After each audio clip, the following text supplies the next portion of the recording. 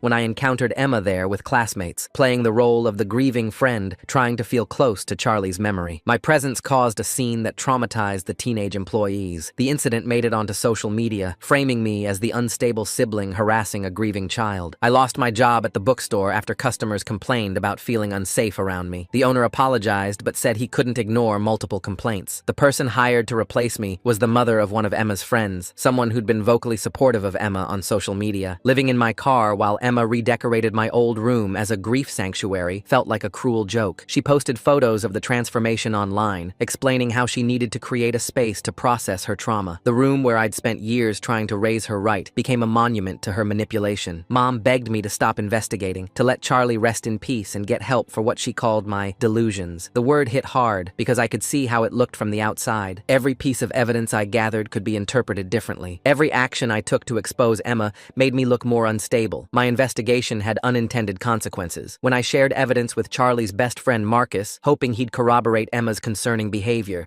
his parents discovered our communication. They complained to the school, and Marcus was suspended for sharing harmful content about a fellow student. The stress of the suspension and potential legal ramifications caused Marcus's parents to separate. Knowing my investigation was traumatizing, Charlie's friend group weighed on me, but stopping meant letting Emma win. I pushed forward, even as more families asked me to leave their children alone. The harm I was causing in pursuit of justice became another weapon Emma could use against me. My last supporter, Mrs. Chen, who'd taught both Emma and me in elementary school, asked to meet with me. Over coffee, she gently suggested that Emma might just be a broken child dealing with trauma in unhealthy ways. When I tried to explain the pattern of behavior going back years, she looked at me with such pity that I couldn't continue. How could I explain Emma's calculated cruelty without sounding cruel myself? In a moment of desperation, I publicly admitted to failing Emma by not getting her help sooner. I thought taking responsibility might make people more willing to listen to my concerns. Instead, it undermined my credibility further. Emma's lawyer filed court documents citing my admission as evidence of my guilt and negligence. Going through old messages, I found texts from Charlie sent weeks before his death, casual mentions of Emma being weird or intense that I'd dismissed as teenage drama. One message in particular haunted me. Emma's acting strange lately. She keeps asking hypothetical questions about trust and loyalty. Should I be worried? I'd responded that Emma was just socially awkward and he should be patient with her. Emma's lawyer used my own evidence against me, filing a motion to try Emma as a juvenile rather than an adult. The motion argued that my systematic harassment and persecution of Emma proved the family dysfunction that contributed to Charlie's death. Every piece of evidence I'd gathered became proof of my obsession rather than Emma's guilt. Understanding Emma's motivation required admitting uncomfortable truths. She'd felt abandoned when Dad left, and I'd been too caught up in my own pain to see hers. Her questions about helping people who couldn't help themselves had been a genuine attempt to understand why Dad hadn't stayed to help us. But somewhere along the way, that abandonment had twisted into something darker, a need to matter completely to someone, even if it meant destroying them. To access Emma's early therapy records, I had to break into Mom's home office while she was at work. I'd promised her when Dad left that I'd never violate her trust. Breaking that promise felt like crossing a line I couldn't uncross. But in those records, I found documentation of Emma's early signs of conduct disorder that predated Dad's leaving. Fighting Emma required becoming calculating and cold, everything she'd accused me of being. I had to think 3 steps ahead, anticipate her moves, use people's emotions against them. I hated who I was becoming, but it was the only way to hit her at her own game. I manipulated the trust of Emma's only remaining friend, Sarah, to access Emma's current journal. Sarah thought she was helping me understand Emma's grief. The betrayal of using an innocent girl's compassion felt like poison in my veins, but the journal contained crucial evidence about Emma's premeditation. Small victories felt hollow. When I proved Emma had lied about her whereabouts the week before Charlie's death, it didn't bring satisfaction, especially when Emma broke down in court about how much she missed Charlie, and I found myself crying too. We stood at his locker after the hearing, both of us grieving in our own twisted ways, her for the loss of her experiment, me for the boy I'd failed to save. Emma's counter-accusation gained traction among those who couldn't reconcile the sweet girl they knew with the monster I described. She claimed I'd groomed her into violence through years of true crime documentaries and discussions about abnormal psychology. The fact that I'd bought those books about conduct disorders became evidence of my obsession with making Emma into something she wasn't. Everything hinged on Mrs. Perth agreeing to testify about the hamster incident. She'd moved out of state after leaving the support group, and tracking her down took weeks. When I finally reached her, she was reluctant. Her husband had taken a job with a company that contracted with the hospital where Mom worked. Testifying could jeopardize his position. I used my past relationship with one of Emma's classmates, a boy I'd tutored in math, to pressure his mother into providing information. When she refused, I reminded her how I'd helped her son for free when they couldn't afford a tutor. The look of disgust on her face when she realized I was leveraging past kindness made me sick. Her son later asked me why I wouldn't help Emma the way I'd helped him. Mom's hospital colleagues chose sides based on shift politics and union dynamics rather than truth. The night shift supported Mom and Emma, while day shift workers who'd known me longer quietly expressed doubts. But expressing doubts and testifying were different things. Most chose silence. The prosecutor explained that without physical evidence, convicting a 14-year-old would be nearly impossible. Juries sympathized with children, especially those who appeared vulnerable and remorseful like Emma. Character evidence and circumstances weren't enough. We needed proof of premeditation that couldn't be explained away. Charlie's mother became my strongest ally, using her grief support group connections to find others who'd noticed Emma's concerning behavior. She reached out to Charlie's youth pastor, his teachers, his gaming friends. She called in every favor, pushed every connection, driven by a mother's need for justice. One support group member had security camera footage from a nearby park where Emma and Charlie had met several times. The footage quality was poor, but it showed Emma practicing something with a plastic bag weeks before Charlie's death. The woman who provided it couldn't testify due to her immigration status, but the footage was something. The footage revealed something heartbreaking. Charlie had known Emma was dangerous. In one video, he could be seen stepping back when she moved too close, keeping physical distance while still engaging with her. He'd been documenting her behavior in his own way, taking screenshots of concerning messages, saving voice recordings of their conversations. He'd known and come anyway, thinking he could help her. Charlie's hidden phone backup, stored in a cloud account his parents didn't know about, contained the evidence we needed. Weeks of messages where Emma had tested boundaries, asked increasingly disturbing questions, and expressed frustration when Charlie showed empathy for others. But it also showed Charlie's responses, patient, kind, desperately trying to guide her toward normal human connection. The backup revealed Charlie's final days spent in fear, but determined to save Emma from herself. His last journal entry, written the morning he died, said he believed everyone deserved a chance at redemption. He thought if he could just show Emma what real friendship looked like, she might change. He'd chosen to risk himself for someone he saw as lost rather than evil. Realizing Charlie's true intentions changed my approach. He hadn't been a naive victim, but a knowing sacrifice. He died trying to save my sister, and honoring his memory meant fighting not just for punishment, but for the treatment he'd believed Emma needed. Emma's overconfidence finally created the opening we needed. In her court-ordered therapy journal, she wrote about her practice sessions with the hamster and cat, describing them as necessary steps in understanding mortality. She'd been so certain the journal was confidential that she'd admitted to years of preparation. Her therapist was legally required to submit it as evidence of potential harm to others. When I presented the evidence in court, I felt no satisfaction. Emma realized she'd been recorded and documented far more than she'd known. The moment she understood she'd lost control of the narrative, her mask slipped. For just a second, everyone in the courtroom saw what I'd always seen, the calculating coldness